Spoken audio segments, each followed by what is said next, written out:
And if this is your first time giving your mind a little love, I have a few goodies for you. First, don't forget to subscribe so you never miss an episode. And second, sign up for the Morning Mind Love. Think of it like a weekday oracle from your highest self to help you start each day with a positive focus. Plus, you'll get 2 gifts absolutely free: a 30-minute binaural meditation and 30 days of journaling prompts to help you remember who you truly are. So join over 9,000 people and go to mindlove.com to sign up. Welcome to Mind Love, episode 329. Today's episode is all about the invisible burden of overthinking, its impact on self-worth, and how to honor your feelings. Your brain is a machine that is designed, it's neurobiologically designed to take in environmental input. Do you understand what I'm saying? In other words, the brain calibrates itself. It learns. People who want fancy language, the reason it's neuroplastic is because of inputs from the external environment. So here's the part that I'm on fire for. And I just think it's such a big moment because we can see how much freedom we actually have. If I start to overfunction and then I live to see another day, my brain goes, you see, Julia, the reason you made it through to live another day is because you stayed up till 2 a.m., you didn't say no to anybody, and you brought 50 sandwiches. Turn up your frequency with Mind Love. Bite-sized brain hacks for seekers, dreamers, and doers. It's time to give your mind a little love with your host, Melissa Monti.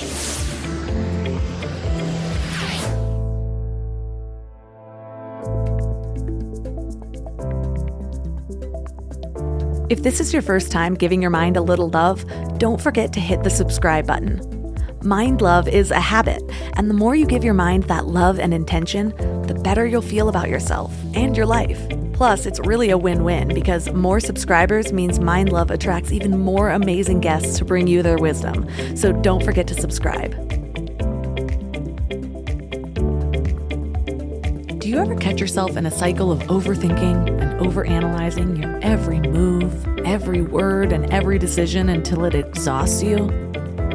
Maybe it's a decision at work or something you said to a friend that felt off, and you just can't stop replaying the entire situation over and over in your head.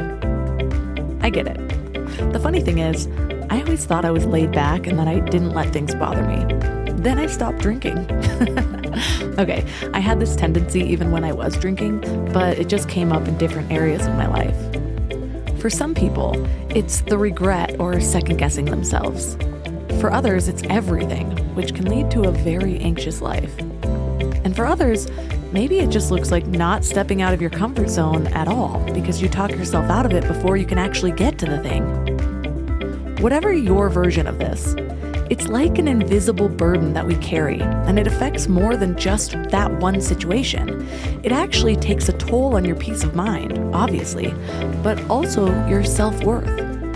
The thing is, our emotions and how we deal with them, how we honor them or don't, can dictate the quality of our entire lives. If you ignore your feelings or continuously seek external validation, you'll start chipping away at your own sense of worth. You end up feeling like you're not enough, like you're missing something. Want an example? I used to be amazing at directions until Google Maps. Now I travel 3 miles and I'm putting in that address. Sure, I know how to get there, but what if there's traffic or an accident that can be avoided? And yes, I can argue for that perspective and maybe even win that argument, but what am I losing? When I constantly rely on something external, what internal skills and muscles are wasting away? Use it or lose it, right? Well, here's the kicker. Every time you doubt your gut, every time you shrug off your own feelings for someone else's opinion, you're sending yourself a pretty crappy message. It's like telling yourself, hey, I can't trust me. I'm not the boss of my own life. My feelings, they're probably just overreactions or nonsense. But the truth is, our emotions are always speaking to us. Now, don't get me wrong. I'm not saying that going off the deep end with rage or snapping at people left and right is the way to go. That is not the point. Reactions are not to be confused with emotions. What I am saying is this. Even those not so great emotional outbursts, the ones that we're not proud of, they're trying to tell us something. And it's usually not the story our ego is busy spinning. It's something deeper, something more real. But here's the catch. You can't get to that deep, meaningful stuff if you're always reacting right off the cuff, if you're skimming the surface.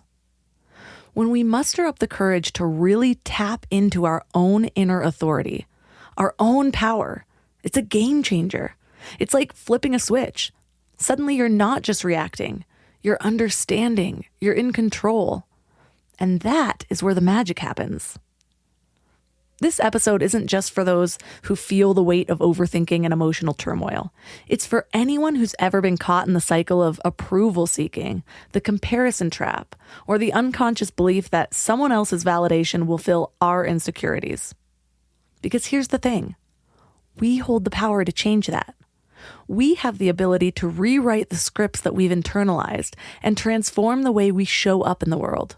So today we're going to learn how to honor our feelings and rewire our energy patterns. Our guest is Julia DeGangeli. She's a neuropsychologist and clinical psychologist, specializing in studying painful emotions like anxiety, stress, fear, and anger. She comes from a whole lineage of psychologists, so she's always been passionate about understanding emotions and how they evolve over time. Her research involves using fMRI and EEG techniques to gain insights into the brain. Her work highlights the importance of emotional intelligence, authenticity, empathy, and addressing emotional pain like anxiety and exclusion.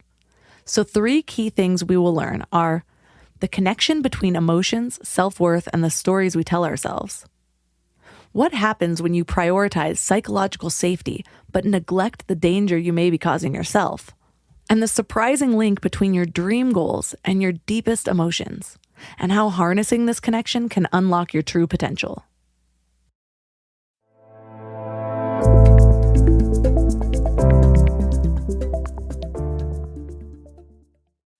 Can we talk about back to school chaos for a second? The kids are getting back into routines, everyone's schedules are crazy, and suddenly you're supposed to have dinner on the table every night like some kind of magician. But want to know what I figured out? Shopping, planning, and cooking food really can be simple and stress-free, which is why I love Hungry Root. Hungry Root takes the stress out of mealtime by filling your cart with personalized picks and planning your week of meals, getting smarter with every order. With over 15,000 recipes to choose from each week, many ready in just 15 minutes or less, it's a huge lifesaver on those busy weeknights. I personally love their Smart Cart technology. It learns what I actually like and then recommends groceries, recipes, and supplements tailored to my tastes and needs. Plus, I love the kids' snack section where I get these really easy snacks to just keep in the car or throw in our to-go bags or lunch boxes for those of you who need them. They screen out over 200 additives, including high fructose corn syrup and artificial sweeteners. They only source high-quality meat and seafood with no hormones or antibiotics, and they carry trusted brands like Oatly and Vital Farms. The time that I have gotten back has been incredible. Take advantage of this exclusive offer. For a limited time, get 40% off your first box, plus get a free item in every box for life. Go to hungryroot.com/mindlove and use code MINDLOVE. That's hungryroot.com/mindlove, code MINDLOVE to get 40% off your first box and a free item of your choice for life. hungryroot.com/mindlove, code MINDLOVE. I've hired a lot of people over the years, and I can tell you the biggest mistake that most business owners make. They think posting a job and waiting is a strategy, but it is not. Stop struggling to get your job post seen on other job sites.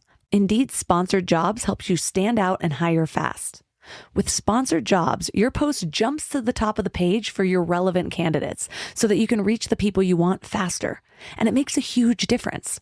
According to Indeed data, sponsored jobs posted directly on Indeed have 45% more applications than non-sponsored jobs.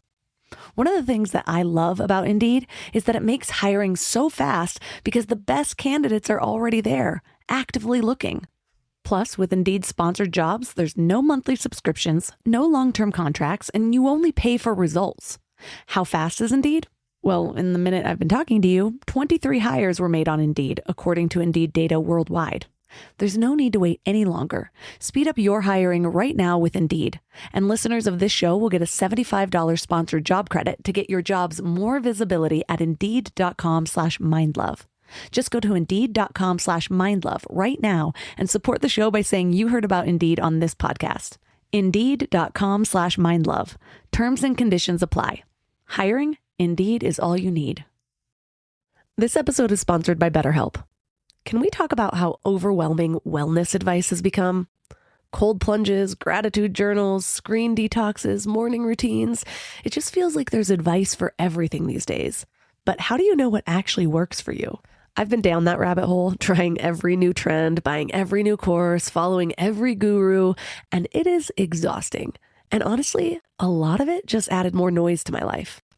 With all the information overload about mental health and wellness, it can be a real struggle to know what's true and what actions to take. That's where talking to actual professionals comes in. Therapy helps you cut through all that noise and figure out what you actually need, not what some influencer is selling, but what works for your specific situation. It can teach you how to set boundaries, trust your own judgment, and be the best version of yourself. BetterHelp is the world's largest online therapy platform with over 30,000 therapists. They have a rating of 4.9 from 1.7 million reviews, and you can join a session at the click of a button and switch therapists anytime if it's not the right fit. Instead of drowning in generic advice, you get personalized recommendations from someone who actually knows what they're talking about. As the largest online therapy provider in the world, BetterHelp can provide access to mental health professionals with a diverse variety of expertise. Talk it out with BetterHelp. Our listeners get 10% off their first month at betterhelp.com/mindlove. That's BetterHelp, HELP.com/mindlove. No one knows your business better than you. So who better to create your website than, well, you? Wix's website builder puts it all in your hands. Create a beautiful website just by talking with AI or choosing from thousands of templates.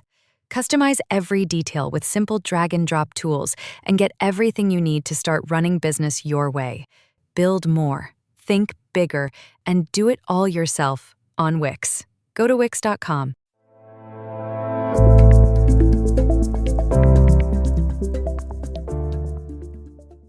And now let's welcome Julia DeGangi to the show. Thank you so much for having me, Melissa. I'm thrilled to be here. So I've been loving diving in your book, and I'm curious, what inspired your research and your book on emotional power?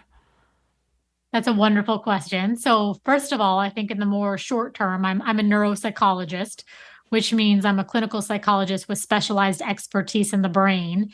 And my area of research, I've done a lot of fMRI, EEG, all kinds of different psychological research, has really focused on painful emotions. So anxiety, stress, fear, anger. But I think even more fundamentally, I should tell you that I come from a lineage of psychologists. So my father is a psychologist. So the idea of thinking about emotion has been, I think, quite literally hardwired into my DNA. So I've really just been sort of thinking about people's emotions since I've been alive. And it's been really profound to watch how the conversation on emotion, emotional intelligence, these things like authenticity, empathy, even emotional pain. So things like anxiety, fear, exclusion have sort of evolved over time. What is the most useful and scientifically accurate way to think about emotions? So that's an awesome question. So first of all, my book is called Energy Rising. And so when I talk about emotions being an energy, I don't mean this metaphysically. I don't even mean it metaphorically. I mean, quite literally, your emotions are neurologic zings of energy that are communicating through your nervous system and then driving your behavior. But a sort of a more useful heuristic for understanding emotions is, and I think this is so clarifying for people, is emotions are the Google Maps of your life. So if you really think about it, your emotions are these signals that are trying to quite literally intelligently tell you how to drive your behavior, right? So what's happening is, if we're kind of like thinking about this metaphor, is we're like driving along and our emotions are like zing, zing, zing. At the next intersection, turn right and immediately leave the relationship. And then what do? We just like barrel through the intersection, or we go left, or our emotions are saying, Dear Julia, at the next off ramp, please leave this job. At the next off ramp, please leave the job. And then what do? We just keep ignoring these neurobiological messengers. Now, our biology is really quite resilient. So we ignore that signal 1 time, 10 times, a couple hundred times. There's no problem. But if we are really honest about what's going on in our lives, we are disregarding this incredibly powerful neurobiological system that's evolved over 200 million years chronically.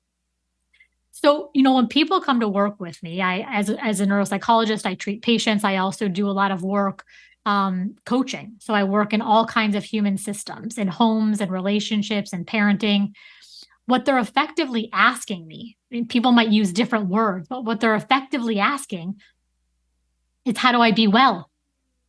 How do I make my relationship work? How do I make my relationship with my kids work? How do I make my team work? In other words, like, how can we be satisfied and happy? So if you think about this from a brain basis, and I think the brain is such a clarifying instrument for how we should live our lives, what's happening to a lot of us is we have an emotional engine, and we have a behavioral engine. Now, if I was going to make a car, Melissa, and I was like, hey, I got a great idea. I'm going to superpower this car. I'm going to put 2 engines on this baby, except I'm going to have one engine that constantly goes forward, and then I'm going to have another engine that constantly drives backward. You would be like, I don't know what you are, but you're clearly not like a freaking auto engineer, because that's a horrible idea. You're just canceling all the movement out. Except this is how a lot of us live our lives. We are quite literally consistently feeling in one direction, which again is a neurobiological energy source. And then at the exact same time, we are using the energy of our behavioral system to go in the exact opposite direction. I call this in my book and in my work, the pain of self-division. So let me just give you a few examples that will make this really clear for your listeners. So I feel exhausted. I feel depleted. I feel like I need rest. What do? I overwork. I overfunction. I overgive. I feel like I want to speak up. I want to have a difficult conversation. I want to start a podcast. I want to create something. So I feel like expressing myself. What do? I use my energy of behavior to keep my mouth shut. I feel like it's time for me to really start honoring my boundaries. I really am going to start saying no more often. Great. Except when push comes to shove and it's time for the behavioral engine to kick in, what does my behavior do? My behavior says yes. Do you see how in each of those examples that I think we can all relate to, we have quite literally divided one part of our energy from another part of our energy? Yes? Mm-hmm. Now, people will love to say, oh, emotions are so confusing. I don't know why I feel so bad. I don't know why I feel so exhausted. I love having these conversations because it actually gets to be very, very simple. If you're consistently dividing the energy of your feelings from the energy of your behaving, the consequence is going to be very logical. You will feel depleted. You will feel like you're lacking vitality. You will feel like you're waking up every day looking around going, is this all there is to life? And at the extreme, we feel anxious and we feel depressed. It seems like the way most people navigate their lives, they don't really look at emotions as their guidance. And you mentioned emotional intelligence before. Based on how the brain works, what do you consider real emotional intelligence?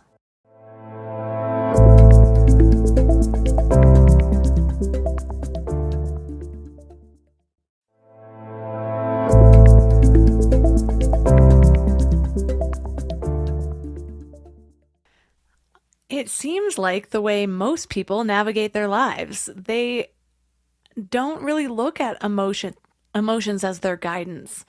And you mentioned emotional intelligence before. Based on how the brain works, what do you consider real emotional intelligence? Oh, I think emotional intelligence, again, I like to really simplify things. I believe that clarity is the foundation of all power. Emotional intelligence is simply thinking well about our emotions. So if I'm thinking well about my emotions and I'm like, this is the 20th time I've really wanted to have a difficult conversation with my spouse, or this is the 20th time I've really wanted to change careers and I don't, I'm not thinking well about my emotions, right? So again, we know in neuroscience that the most powerful, the healthiest brain is an integrated brain, a brain that sort of uses the thinking system, so to speak, to pay attention to the feeling system, and a feeling system to pay attention to the thinking system, right? So these are sort of all ways that we interact with the world. So emotional intelligence is just, do I think well about the way I feel? And so that would include not judging yourself for having those emotions as well, I'm assuming. Oh, totally. I mean, I think you hit the nail on the head. So the whole thing about judgment is it's really, everything we do has an emotional, I call it like an emotional frequency, right? So you know how you can, if we turned on the radio right now, we could tune into 101.9, or we could tune into 99.9, or we could tune into 101.3. So there's all of these sort of possibilities around us. Whenever we engage in the behavior of judgment, there's always an emotional energy that underpins that. Does that make sense the way I'm describing this so far? Yes. So, whenever I'm engaging in the behavior of judgment, the emotional energy is always the energy of humiliation. Now, I don't care if you say shame or inadequacy or unworthiness, neurologically, these things are all the same. Okay. So, nothing is going to shut down our nervous system more than feeling ashamed or feeling humiliated. So again, I am I'm a neuropsychologist. I've worked extensively in science. I tend to take a really scientific bent to human problems. And by scientific, I don't mean incredibly academic and complex. I mean, let's just take judgment out of it, get really curious and say, why am I behaving in a way that doesn't feel good to me? So if I start to not, if I'm behaving in a way, so say for example, like I'm exhausted, or I keep avoiding a difficult conversation. And so there's sort of the low hanging fruit is for me to be like, I'm not courageous enough. Like I'm just a doormat. People can walk all over me, right? But the more powerful conversation is to be emotionally intelligent and say, let me get curious and think well about why I'm behaving so avoidantly. The only way to open ourselves up is to calm the nervous system down enough so it allows us in to deeper levels of consciousness. I mean, if you think about like a defensive posture, right? You can imagine it like just think about animals. Like they hunch over, they armor up, they put all their little prickles up. So there's really no way to get into the very systems that are sort of we want to have access to. So again, I think this idea of how do we behave in emotionally intelligent ways, we kind of understand what levers to pull to change behavior to get what we want. That makes a lot of sense because in my mind, I was thinking, yes, we use emotions as guidance, but there are certain times where I see that where I'm like, okay, why do I not want to make this call? But I also know that call is necessary for my next level or for the thing that I want to get. And so asking yourself, rather than being like, oh my gosh, like this is steering me away, I shouldn't make this call, it's more like, what is that? And that question itself invites me to take a deeper look at some of my emotional blocks so that I can learn how to break through them to get to that next level, because otherwise it's still that sort of hidden emotional block. Am I understanding? Absolutely. So, what's really interesting is I think this is true of anything, is the more you know about the thing, the more you appreciate nuance. So starting on Wednesday, I'm running this program, and the program is called The Deepening. And a lot of times what happens is we don't make changes in our lives, not because we don't want the change enough, right? It's like, I also think that this is kind of a sort of a funny conversation. It's like people don't get what they want in their lives. And then we self-talk like, oh, we're not motivated enough. We're not accountable enough. We're not hungry enough. We're not committed enough. I don't know about you, but I think most of us really want the things we want. So it's not that we're not hungry enough or we don't want it enough. What it really is that we haven't gone deep enough. So when we're thinking about change, we really need to think about depth. Okay. So as we deepen our emotional intelligence, we really start to become expert operators. So, it always sort of, depending on my mood, either tickles me or kind of frustrates me. Like, we pay more attention on how to operate our cell phones or chat GPT than we pay to the intelligent operation of our own nervous system.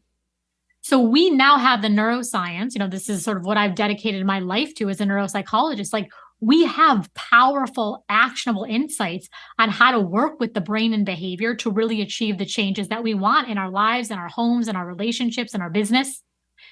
So I want to go back to what you said about thinking. Emotional intelligence does not mean let me think and think and think and think and think and think and think and think and think about emotion, right? So when we talk about thinking, I talk a lot about the difference between what I call productive processing and then pathological perseveration. So a lot of times what a lot of us will do, and I think this will probably resonate with a lot of your listeners, is we say we're thinking about the thing. I'm really just trying to get curious to understand why I haven't done X. Or I just need to think a little bit more about the strategy for Y. Or, yes. But what happens is sometimes if we don't understand the way the brain is actually working, is we get into this stuff called the overs. So see if you recognize any of these. We start overthinking. We start overgiving. We start over-explaining. We start over-communicating, over-engineering, over-functioning, over-rotating. So anytime we're in what I call the overs, it's actually an avoidance response. There is a galactic difference between thinking and overthinking. There is a galactic difference between giving and overgiving. Well, what is the difference? The difference, again, is the energy of emotion. If I bring you a cup of coffee, Melissa, and it comes from the true energy of giving, I'm going to feel spacious. I'm going to feel open. I'm going to feel abundant. I'm going to feel connected. I'm going to feel confident. If I give you this same cup of coffee, the coffee hasn't changed at all, but I'm over giving, I'm doing it out of fear. I'm doing it out of stress. I'm doing it out of desperation. So do you again see how it's like it's the energy of our emotions that give rise to the entire meaning of our lives, the most existential questions of our lives, right? Are you a good person? Have you been successful enough? I don't know. How do you feel about it? Are you a good mother? I don't know. How do you feel about it? Two of the ones that I help clients with all the time is their relationship with time and money. So time and money seem like they have these external value. They're entirely mediated by the emotional system. In other words, time and money are about value, and value is mediated by emotion. Is $100 a lot of money? It depends on how you feel about it. I was just working with a client. I told this story earlier today. I was working with a really senior leadership client, and this person got for what for most of us would be in a absurdly large bonus. So they got a $300,000 bonus. And they were crying in the call saying when the money hit, they felt good for about 24 hours. But by the 25th hour, they were already thinking it wasn't enough. That they had to grind again, that they had to hustle more. Now, a lot of us might think like I would totally be set if I had $300,000 drop into my bank account on any single day. But what I'm saying is that's not true. It could be true, but it totally depends on your emotional response to scarcity and abundance and deprivation and possibility. So it's really when we learn how to work deeply with our emotions that our entire relationship with our lives change. Which is why so many people that win the lottery end up in the exact same place. Correct. Just soon after. Correct. Because a lot of times what happens, and I see this all the time, is we look for situational fixes. I call this situational specifics. So if you would just stop talking to me like that, if they would just stop doing X, if I could just get a new house, if I could just change my job. Another big one that's happening is the new year is coming, right? So, well, finally, when the calendar changes, I'm going to be different. Well, I'm certainly in the business of human change. I believe profoundly in the human capacity and the brain's capacity for change, right? We know this anecdotally. More importantly, I think we have a ton of evidence to substantiate this.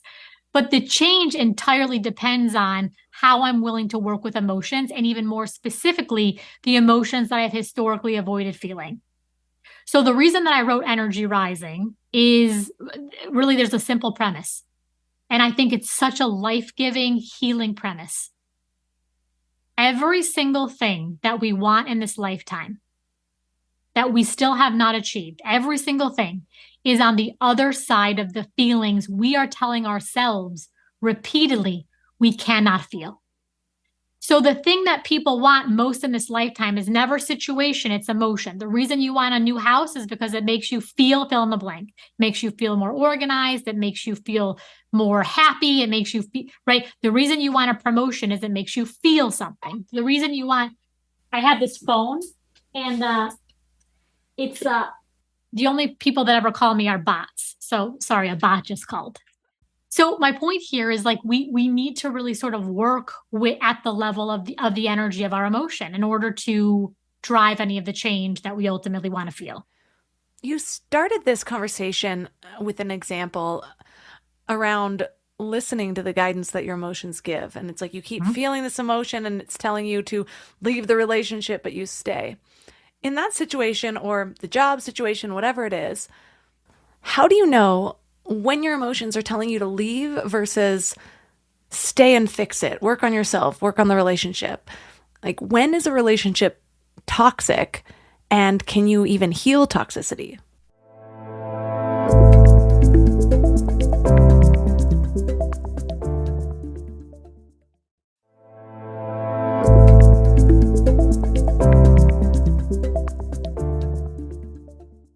How do you know when your emotions are telling you to leave versus stay and fix it, work on yourself, work on the relationship? Like, when is a relationship toxic, and can you even heal toxicity? So there were, I feel like a couple of great questions in there. So is the first question, what makes a relationship toxic? Yes. Okay. So what makes a relationship toxic? So this is a beautiful, beautiful question. What makes a relationship toxic is two things. There's always has to be these two key ingredients. And they're both, again, very simple. So I hope people feel kind of like, I think a lot of times when we feel bad, it feels so overwhelming. It's like, oh God, just make it all make sense. None of it makes sense, right? That's what and I actually hope that we have time to talk about confusion, because I want to suggest to your listeners that people don't think about this. I would suggest to you that confusion is actually one of, if not the most hated emotion.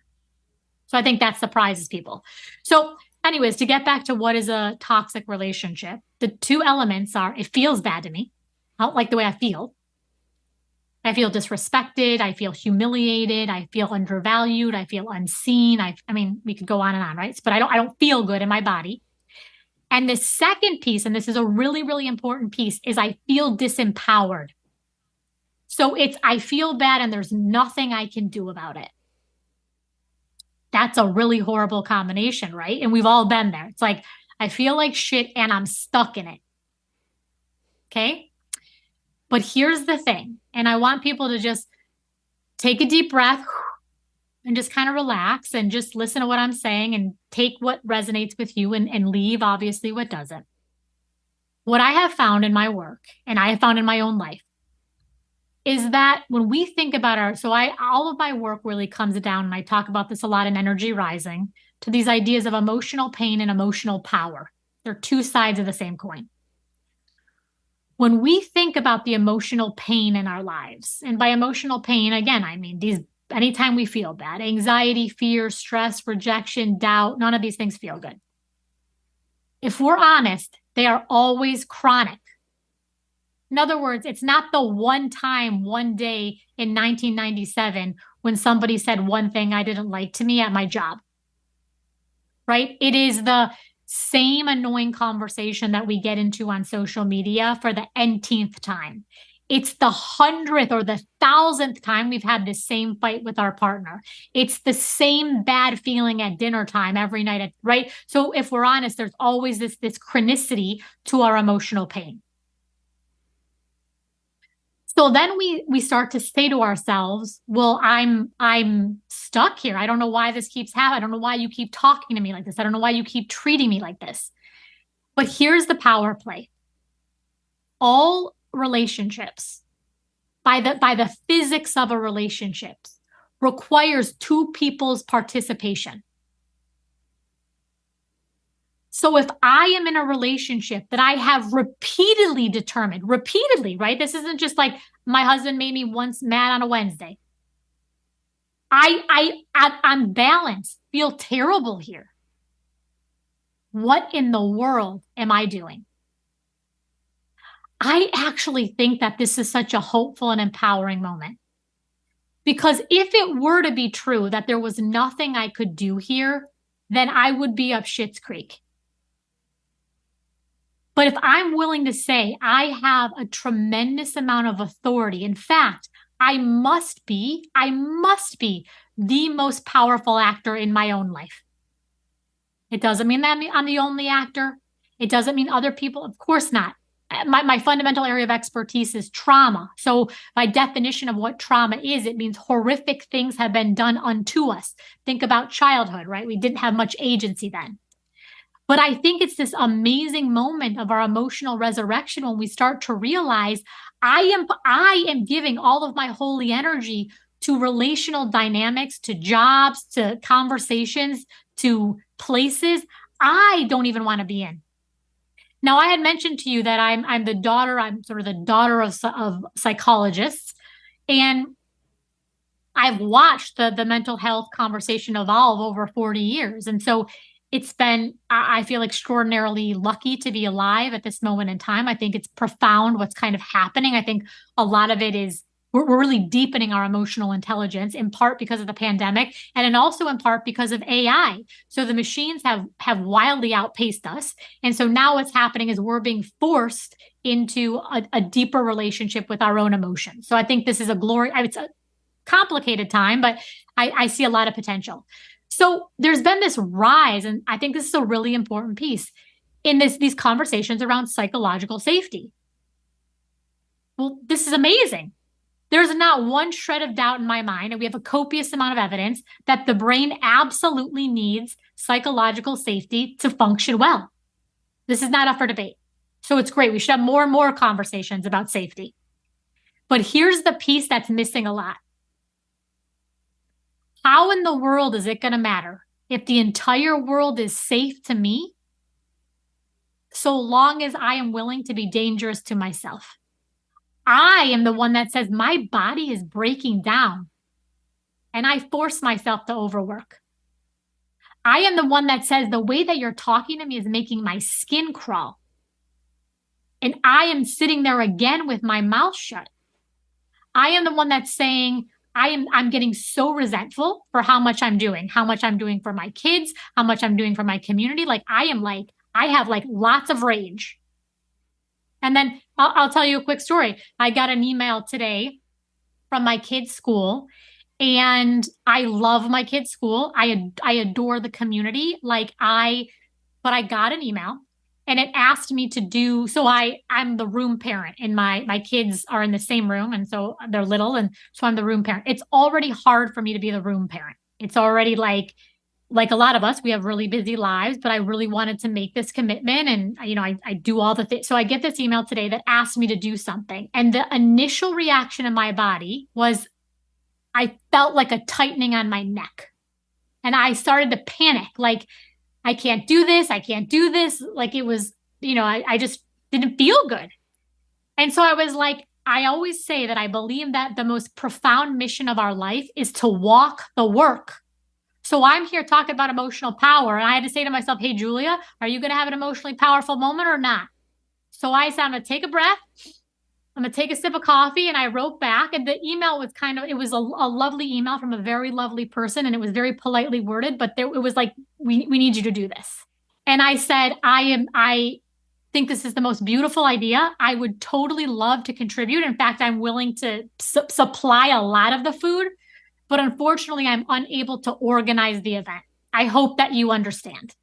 I didn't go into lots of explanations about how sorry I was. I didn't go into how busy I was. I didn't go into how I just said, let me both respect them and also respect myself. And within, guess what? You know how like the brain's always like, they're going to hate you. They're going to kick your kids out of the school. Your kids are actually now walking home alone on a busy street.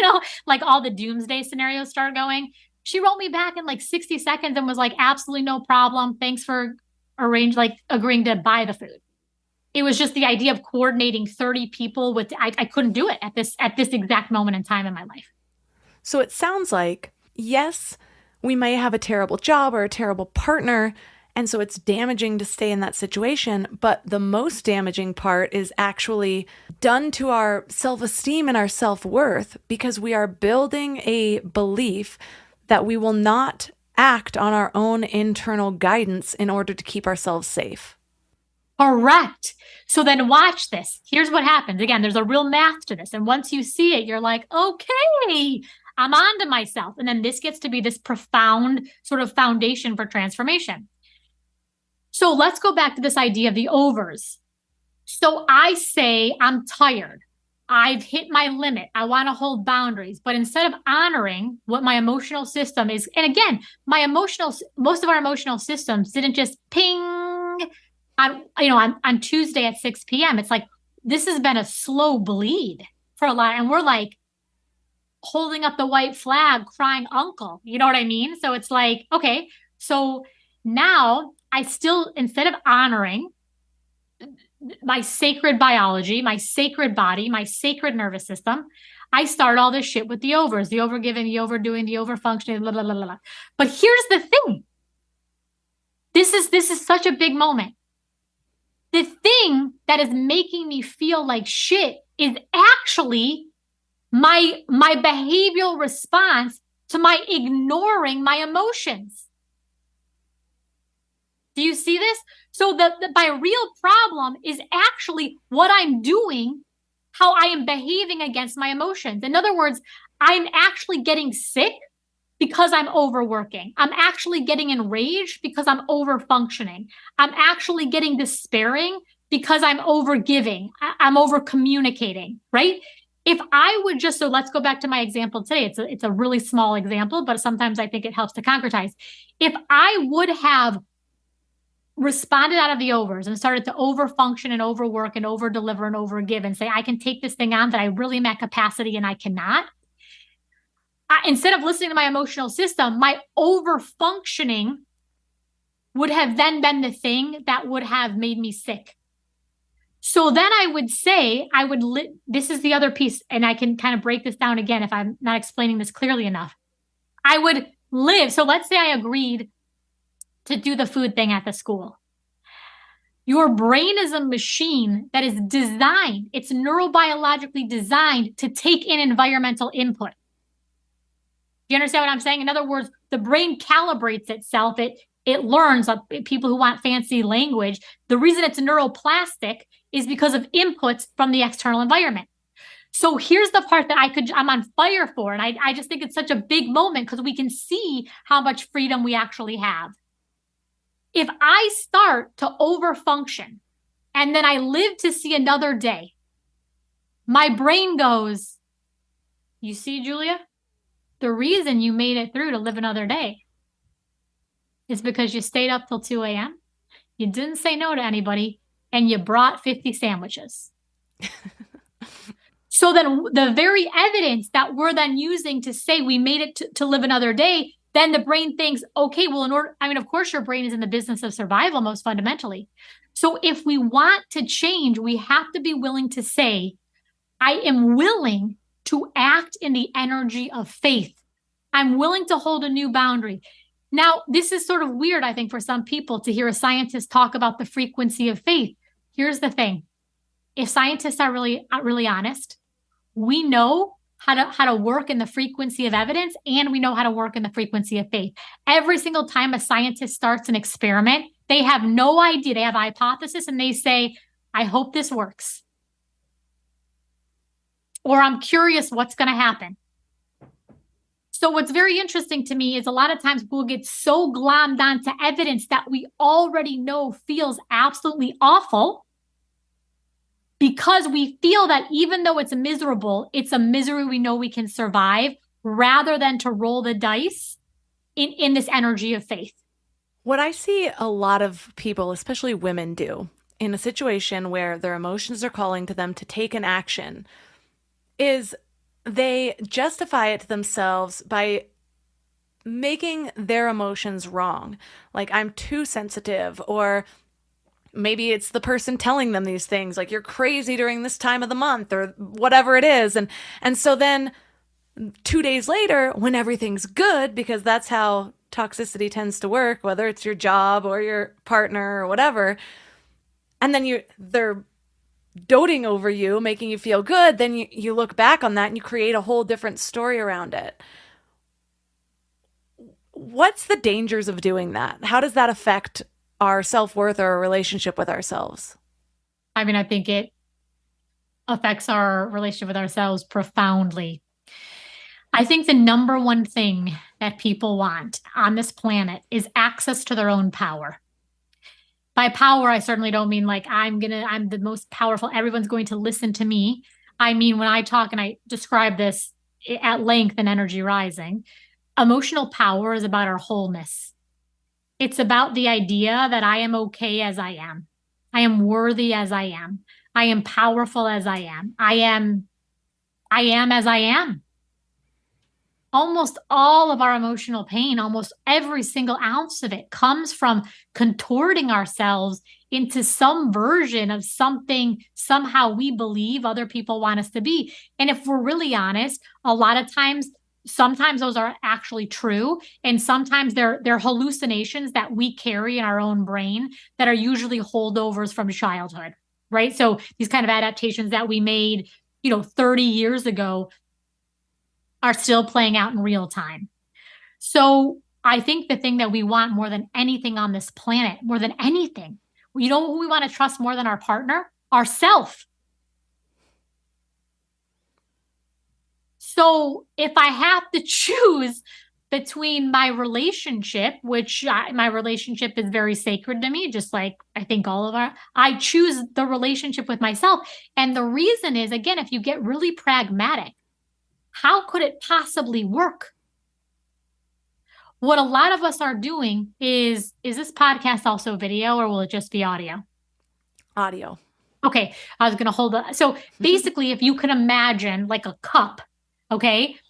And so there's no doubt here that a human being must feel worthy in order to be well. Okay. It's like just a base, just like we need food, we need water, we need shelter, we need a sense of worthiness. Now, we're all kind of like these little cups going through time and space, but what it means to be human is we all have cups in the bottom of our hole. Nobody has a perfectly intact cup, just because that's not what it means to be human, right? It's hard to be human. But some of us have lots and lots and lots of holes. Some of us have less holes, right? We can imagine there's kind of differences in the number of holes. Well, what happens to all of us, and we all have these moments, is when we start to get low on our water of worthiness, we look, for example, I'll just use our romantic partner, but you can see how this is what's happening on needing affirmation on social media, needing to get constant promotions, constantly being high achieving. You like get the hit and then you need some more, and you get the hit and you need some more, and you get the hit and you can't hold the water. So what a lot of us are doing, and I treat a lot of couples, I do a lot of work in family systems with the romantic couple. I do a lot of work with parent-child dynamics. So what happens is we say, oh shit, I'm running low on water. Here, give me your hand, dear partner, and plug up my holes. Well, the problem with this is it works in that moment so long as their hand's right there, as long as they're sitting next to me, as long as they want to watch the exact show I want to watch on Netflix, as long as their tone of voice is exactly what I need it to be, as long as they ask me the right questions, as long as they don't ask me the wrong questions, right? So the second they move their hand, I naturally start to panic. There's no flaw here. You should panic. In other words, if all of your water of worthiness is going to drain out, you got to do something about that. But a lot of us think we keep trying to get an external fix. I just need you to hold me the right way. I need you to speak to me the right way. I need you to. The problem with this, if we're really honest, and I think emotional power is about great, great wisdom. Why do we think our partners have less hole in their cups than we have on ours? In other words, they're kind of pulling for our hand too. And the way they pull is oftentimes very, very different. But we're asking from something from our partners that, number one, they can't even give themselves, and we're not even giving ourselves. You can see what a mess this is, right?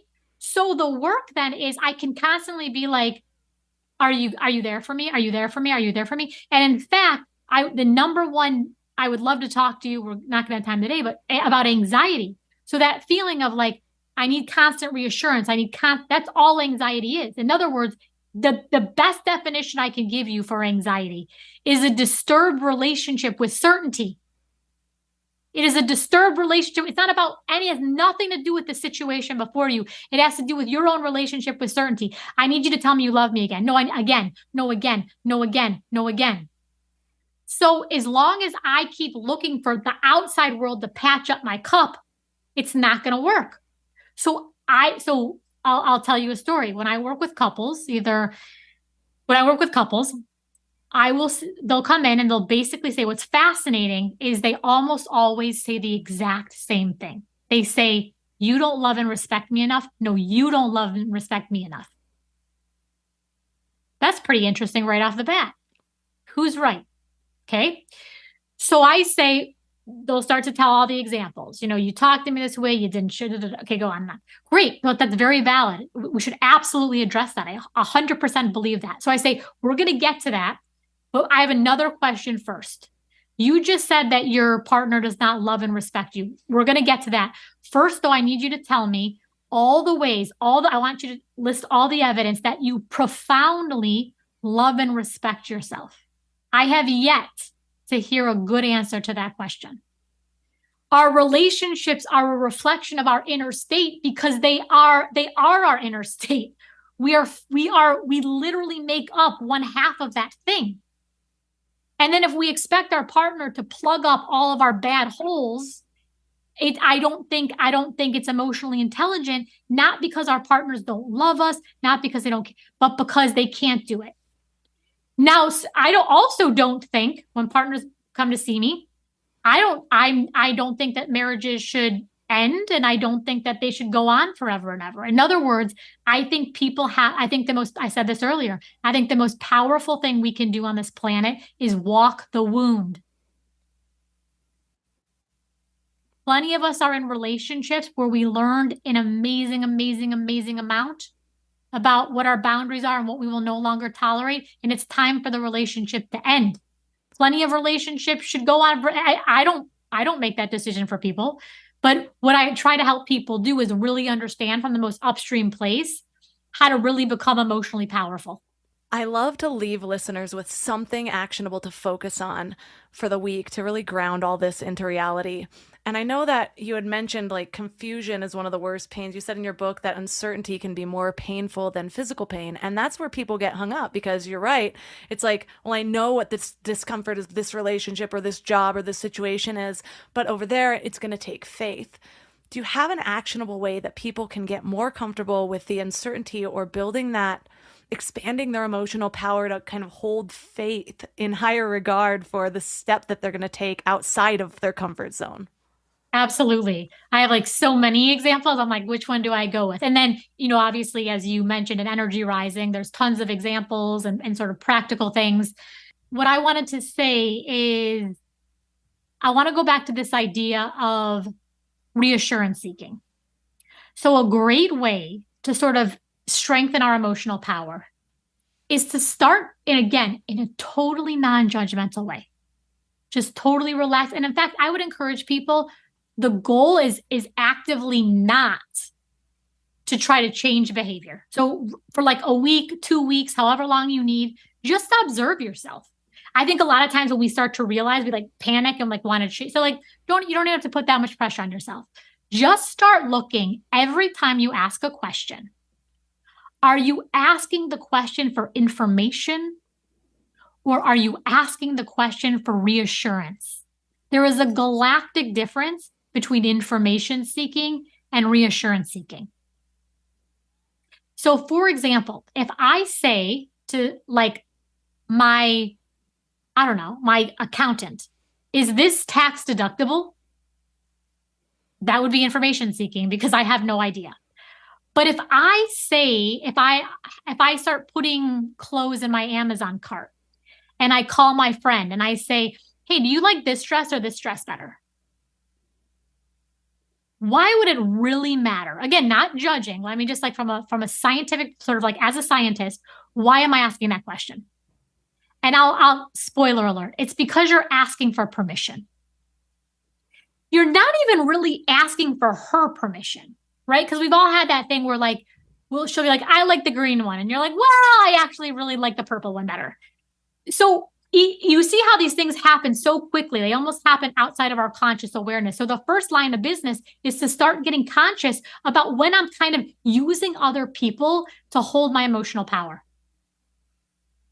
A lot of times we will, I'll give you other examples too. It's like, so I'll work with a lot of entrepreneurs, a lot of solopreneurs in particular. And a lot of times they will have an idea that they want to start, like, let's say they want to launch a program. And they have this like really clear, bold, beautiful vision. And instead of going out there and just staking their flag, they're kind of like testing the water and testing the water and testing the water. Well, the problem with testing the water and testing the water and testing the water is a lot of times when we test the water publicly, we don't seem like we're clear. It's a really noisy environment out there, right? So we only have people's. So do you see how, because I didn't really trust myself enough to say, let this be true, I'm kind of reassurance seeking and reassurance seeking and reassurance seeking and reassurance seeking. And then the thing doesn't work. Well, did the idea not really work, or was my strategy kind of based on bad emotional energy? So I think if we can get clarity about like when we pretend like we're asking for information, but we're really asking for permission, this is a very transformative moment. This must be the most passionate conversation I've ever had about emotions, and I could talk to you for a whole nother hour, so I'd love to have you on again. But for listeners that are resonating as much as I am, where can they find you? Well, thank you so much for having me. So I would love to connect with people. I could talk about these ideas of emotions and relationships and the neuroscience of them for a million lifetimes. You can connect with me on my website, which is drjuliadegangi.com. And then you can find me on Instagram at drjulia.com. I'm on Facebook too at just Julia DeGangi, so not Dr. Julia DeGangi, and LinkedIn as well.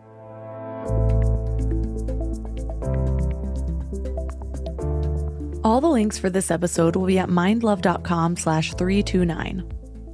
Your challenge for this week is to observe your emotions. Again, the goal is not to change your behavior this time around. That can be a lot all at once. It reminds me of the writing and editing process. If you try to edit while you're writing, you just get in your head and you don't get anything done. Instead, just free flow. Well, the same with this. Just notice your emotions, your patterns of behavior, how you respond to things, how you react. Sometimes just by observing can change how you're reacting or showing up with somebody with a certain situation. And that's okay if it happens naturally, but that's not the aim. Once you honestly and rawly notice, witness how you are showing up in the world, you start to realize your own power, the opportunity to transform. What I've been doing recently is just staying quiet more. And that might sound disempowering to some people, but it's not. The power is in the pause. I've been noticing that I have a story around every reaction. And that story is never, never, never the full truth. It might be pretty close to it, but arguing that side often doesn't get you anywhere. I was just sharing on Instagram today the opportunity in every moment of expanding or contracting. And this is so true in our emotional worlds as well. So often when we're triggered, we contract. And that looks like doubling down on our story, emphasizing our rightness, telling ourselves over and over and over again. But how often does that feel good? It's like that phrase, would you rather be right or would you rather be happy? And that's not to say that you bow down in everything so that you just kind of go with everybody else's whim. But that is to say, our ego is rarely 100% right. And so if we allow ourselves the space to choose differently, again, this doesn't mean to choose what the other person is trying to get us to choose or to bow down our wills in any way, but it might show you where you have opportunity to soften, where you have an opportunity to incorporate someone else's perspective, where you have an opportunity to see a bigger truth than the one that you're feeling into right now. I remember a long time ago, I did an episode on anxiety, and one of the NLP techniques was to, when you are in that narrow-minded, focused, angry pattern, just to bring your fingers out to the side and wiggle them so it activates your peripheral vision. Because so often when we're in those modes where I'm right, you're wrong, or whatever our triggered state tends to be, we get very narrow-minded and focused. And just expanding even our vision allows us to soften a little bit more. So these are so many things to try. But again, the challenge for this week is really just to bring awareness to your own energy patterns, to your own habits of reaction. Because in that awareness lies the opportunity to change. And let me know how it goes. Reach out to me on Instagram at MindLoveMelissa. I am getting a lot more strategic on social media this year, so I'm going to be sharing a ton of things, and there's something big that's going to be launched on social as well. So be sure to follow me on Instagram at MindLoveMelissa. You can also find all of my amazing sponsors at mindlove.com/sponsors with all of their incredible discount codes. I absolutely love each one of my sponsors. I am very picky. I vet them like crazy. I say no to a lot of people who come out and offer to sponsor Mind Love. So just know if it's on the show, I love it. And it's there for a reason. mindlove.com/sponsors. And that's all for today. So thanks for giving your mind a little love today, and I'll see you next week. Thanks for tuning into Your Higher Frequency with Mind Love. Head to mindlove.com for a free gift to keep your vibes up until next week.